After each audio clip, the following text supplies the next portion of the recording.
चुनावी मौसम है और ऐसे में पोस्टरबाजी कोई नई बात नहीं। एक बार फिर से आरजेडी कार्यालय के पास एक पोस्टर लगा है और उस पर क्या क्या लिखा हुआ है हम सब कुछ आपको बताएंगे। नमस्कार, आप देख रहे हैं अमर उजाला में कृष्ण वल्लभ नारायण। देखिए, ये राष्ट्रीय जनता दल का ये कार्यालय है और यहाँ पर एक पोस्टर लगा हुआ है। पोस्टर पे ये लिखा है कि हमारा कुर्सी का खेल है, हर विषय में फेल है। ये सारी चीज़ें लिखी हुई हैं। ये सत्र भी लिखा हुआ है 2005 से 2025। लगातार मुख्यमंत्री नीतीश कुमार कहते हैं कि 2005 का जिक्र करते हैं और शायद इसी वजह से यहाँ पे यह पोस्टर लगा है, जहाँ पे सत्र 2005 से लेकर 2025 तक लिखा हुआ है।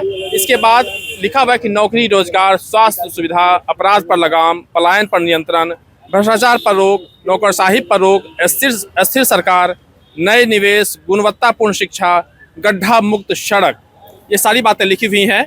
और हमारे साथ इन सारे बातों पे बात करने के लिए हमारे साथ हैं एजाज जी हैं। सबसे पहले तो अमर उजाला में एजाज जी आपका बहुत बहुत स्वागत। बहुत धन्यवाद। एक बार फिर से आपने पोस्टर लगवाया है।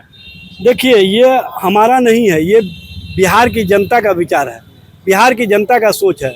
बिहार की जनता जिस तरह से सरकार को फेल बता रही है वो स्पष्ट रूप से प्रमाणित होता है।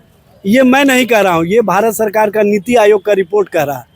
नीति आयोग ने स्पष्ट रूप से प्रमाणित किया है कि बिहार बिल्डिंग इंफ्रास्ट्रक्चर के क्षेत्र में, बिहार रोड कंस्ट्रक्शन के क्षेत्र में, बिहार मानवीय सूचकांक के मामले में, बिहार चिकित्सा के क्षेत्र में, शिक्षा के क्षेत्र में पूरी तरह से फिसड्डी है। जब नीति आयोग भारत सरकार का मानता है कि बिहार फिसड्डी राज्य है तो ये स्पष्ट रूप से प्रमाणित होता है कि ये लोग कुर्सी के लिए, सत्ता के लिए बिहार के जनता और जनता के हितों के साथ खिलवाड़ कर रहे हैं, जनता के साथ खिलवाड़ कर रहे हैं। और जनता के मुद्दे पर, जनता के सवालों पर ये लोग कहीं नहीं दिखाई दे रहे हैं, ये स्पष्ट रूप से प्रमाणित होता है। सबसे बड़ी बात यह है कि जो नीतीश कुमार और नरेंद्र मोदी कह रहे हैं वो सुन लीजिए। हमारा कुर्सी का खेल है, हर विषय में फेल है। ये नीतीश कुमार कह रहे हैं नरेंद्र मोदी से और नरेंद्र मोदी कह रहे हैं नीतीश कुमार से कि हम दोनों जो, ये आप बता रहे हैं? नहीं, ये हम नहीं बता रहे हैं, ये बिहार की जनता बता रही है कि किस तरह से बिहार की जनता की भावनाएं आहत हो रही है। 2005 से 2025 के दौरान इन्होंने क्या किया ये भी स्पष्ट रूप से प्रमाणित होता है। नौकरी व रोजगार के मामले में फेल, स्वास्थ्य सुविधा में फेल, अपराध पर लगाम लगाने में फेल, पलायन पर नियंत्रण के मामले में फेल, भ्रष्टाचार पर फेल, नौकरशाही पर रोक के मामले में फेल, स्थिर सरकार देने के मामले में फेल, नए निवेश के मामले में फेल, गुणवत्तापूर्ण शिक्षा देने के मामले में फेल, गड्ढा मुक्त सड़क देने के मामले में फेल। अब मैं बताता हूँ, गड्ढा मुक्त सड़क की ये जो बात करते हैं और ये कहते थे 2005 से पहले कुछ था जी, उसका प्रमाण मिलेगा आपको। यहाँ से 4 किलोमीटर दूर अनीसाबाद मोड़ पर चले जाइए, मुख्यमंत्री जी के निवास से 2 किलोमीटर की दूरी पर है। वहाँ पर गोलंबर के इर्द गिर्द ट्रैफिक पुलिस वाले से पूछ लीजिए तो कहते हैं कि सड़क में गड्ढा है कि गड्ढे में सड़क है, ये पता ही नहीं चलता है। वहाँ पर हर दिन दुर्घटनाएं होती हैं। NH है, पौष इलाका है, वहाँ पर जब इस तरह का मामला समझा जा सकता है कि किस तरह से बिहार को चलाया जा रहा है, किस तरह से बिहार में सड़कों का हाल होगा। बिहार में अपराध के मामले में मैं बताता हूँ, 2005 से 2025 के दौरान NCRB की रिपोर्ट के अनुसार 60,000 से अधिक हत्याएं हुई, 42,000 से अधिक बलात्कार की घटनाएं हुई, 1 लाख से अधिक छोटे बड़े अपराध हुए और 3 लाख के करीब चोरी, डकैती, छिनतोड़ी, चैन स्नैचिंग के मामले हुए। बिहार में लगता ही नहीं है कि सरकार नाम की कोई चीज़ है।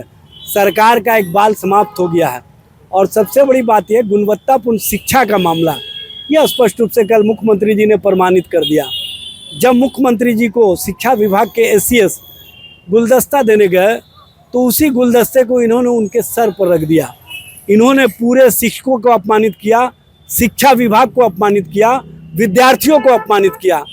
और मुख्यमंत्री जी जब शिक्षा के क्षेत्र में काम करने वाले पदाधिकारी को अपमानित करते हैं तो इसी से समझ लीजिए कि गुणवत्तापूर्ण शिक्षा कहाँ से मिल सकता है। एक सवाल मैं आपसे लेता हूँ, यही नीतीश कुमार हैं, जब आपके साथ जाते हैं तो ये सारी बातें आप भूल जाते हैं और जब आपके साथ नहीं होते हैं तब ये सारी बातें फिर गिनती करते हैं। यही नीतीश कुमार हैं जो 2020 के चुनाव के समय जब तेजस्वी जी ने कहा था कि हम 10 लाख नौकरी जैसे ही शपथ लेंगे एक कलम से देने का काम करेंगे। तो नीतीश कुमार ने क्या कहा था गोपालगंज की सभा में, कहाँ से पैसा लाएगा, बप्पा के यहाँ से लाएगा, जेलवा से लाएगा।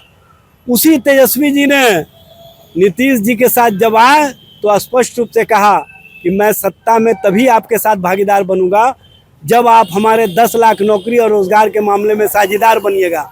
उन्होंने माना ही नहीं, बल्कि 9 अगस्त को शपथ लिए और 15 अगस्त को गांधी मैदान के प्राचीर से घोषणा किए कि 10 लाख तो तेजस्वी जी ने नौकरी कहा ही है, 10 लाख रोजगार भी दिया जाएगा, 20 लाख।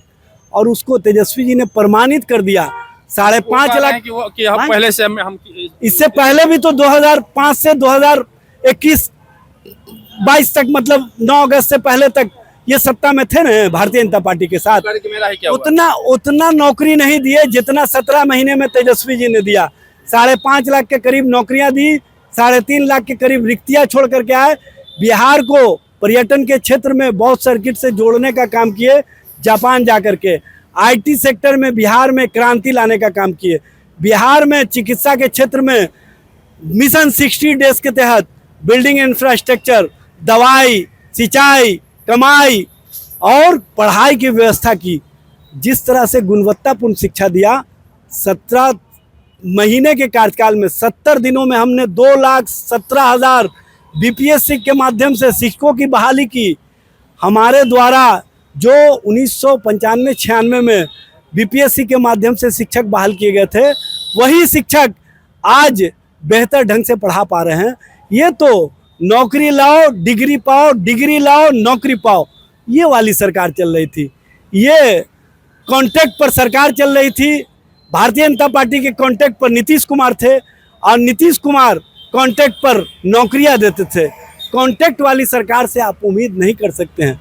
बिहार की जनता पूछती है कि आप रिटायर चिकित्सा के क्षेत्र में मिशन 60 डेज के तहत बिल्डिंग इंफ्रास्ट्रक्चर, दवाई, सिंचाई, कमाई और पढ़ाई की व्यवस्था की।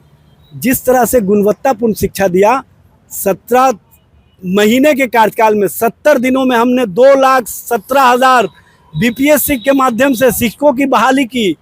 हमारे द्वारा जो 1995-96 में BPSC के माध्यम से शिक्षक बहाल किए गए थे, वही शिक्षक आज बेहतर ढंग से पढ़ा पा रहे हैं। ये तो नौकरी लाओ डिग्री पाओ, डिग्री लाओ नौकरी पाओ, ये वाली सरकार चल रही थी। ये कॉन्ट्रैक्ट पर सरकार चल रही थी। भारतीय जनता पार्टी के कॉन्ट्रैक्ट पर नीतीश कुमार थे और नीतीश कुमार कॉन्ट्रैक्ट पर नौकरियां देते थे। कॉन्ट्रैक्ट वाली सरकार से आप उम्मीद नहीं कर सकते हैं। बिहार की जनता पूछती है कि आप रिटायर पदाधिकारियों के माध्यम से नौकरशाही को किस तरह से बेलगाम कर दिए, यह स्पष्ट रूप से दिखता है। जो काम करने वाले प्रधान पदाधिकारी हैं, उनको काम करने नहीं दिया जाता है। कल प्रधानमंत्री आएंगे, जुमलों की बौछार करेंगे। इससे पहले प्रधानमंत्री जी गुजरात गए तो 82,000 करोड़ रुपए का वहाँ योजना दे करके आए हैं। यहाँ 50,000 करोड़ की बात तो कर रहे हैं, लेकिन सरकार के स्तर से नहीं, भारतीय जनता पार्टी के स्तर से। भाई 50,000 करोड़ का आप बजटीय प्रावधान किए होंगे तभी तो दीजिएगा। आप बजट में प्रावधान ही नहीं किए हैं और बात कर रहे हैं। आप पटना यूनिवर्सिटी को सेंट्रल यूनिवर्सिटी का दर्जा नहीं दिए। आप जुमलाबाजी इस तरह से करते हैं कि एम्स के लिए दरभंगा में ज़मीन तक आवंटित नहीं था, आप कह दिए एम्स का निर्माण हो गया। गृह मंत्री आते हैं, पूर्णिया में एयरपोर्ट का हवाई पट्टी नहीं बनता है, बिल्डिंग नहीं बनता, कहते हैं हवाई जहाज़ का उड़ान हो गया। भाई हवा हवाई सरकार है, हवा हवाई नीतियाँ चलती है, हवा हवाई विचार चलते हैं। ये जो 16% आरक्षण की चोरी करने वाली सरकार है, हम नरेंद्र मोदी जी से पूछना चाहते हैं कि कल आप आकर के घोषणा करेंगे कि नहीं करेंगे कि 65% आरक्षण को हम 9वीं अनुसूची में शामिल करके अति पिछड़ा समाज को, दलित समाज को, आदिवासी समाज को, पिछड़ा समाज को उनका हक और अधिकार देने का काम करेंगे। नहीं तो आपके बारे में यही समझा जाएगा कि आप आरक्षण चोर, आरक्षण खोर सरकार चला रहे हैं। प्रधानमंत्री जी के बारे में ऐसा कहना उचित है क्या? प्रधानमंत्री का कहाँ, सरकार का मामला है ना। सरकार किस तरह से कल प्रधानमंत्री नरेंद्र मोदी जी आ रहे हैं, उद्घाटन करेंगे। भाई प्रधानमंत्री जी उद्घाटन करेंगे तो सच और सच्चाई रखेंगे कि नहीं रखेंगे? प्रधानमंत्री जी क्या कहे थे, यही प्रधानमंत्री जी ने कहे थे कि हम चीनी मिलों को चालू करेंगे और इसी चीनी मिल का चाय पीने का काम करेंगे। 15 वर्षों से लोग बाट जो हो रहे हैं कि कहीं से तो चाय पी लें, चाय नहीं पी रहे हैं। चाय बेचने वाले चाय नहीं पीते हैं, तो इसी से समझ में आता है कि बिहार में कैसी सरकार चल रही है।